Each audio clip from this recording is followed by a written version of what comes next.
First Nephi chapter 11, an angel,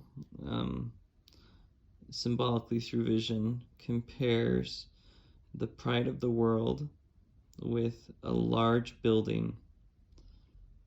In verse 35 it says, "And the multitude of the earth was gathered together, and I beheld that they were in a large and spacious building, like unto the building which my father saw. And the angel of the Lord spake unto me, saying, Behold the world, and the wisdom thereof, yea, behold the house of Israel hath gathered together to fight against the 12 apostles of the Lamb. And it came to pass that I saw and bear record that the great and spacious building was the pride of the world, and it fell, and the fall thereof was exceedingly great. And the angel of the Lord spake unto me again, saying, Thus shall be the destruction of all nations, kindreds, tongues, and people that shall fight against the 12 apostles of the Lamb." Recently, in the news, there has been a collapse of a large condo building in Miami, Florida. And it's been a tragedy. Several people have died. Evidently, there were structural issues that the building refused to fix. And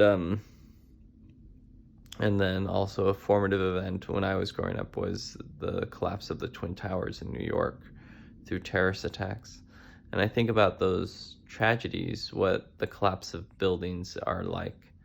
And it really is, these are buildings that you live in, that you trust in, that you might work in, and that you expect to support you, that you expect to protect you from the elements, and then one day they collapse.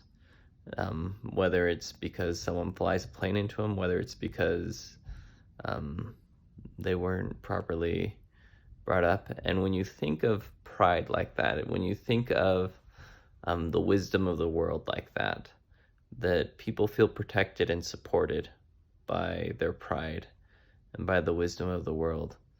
But it's a twin tower on September 11th.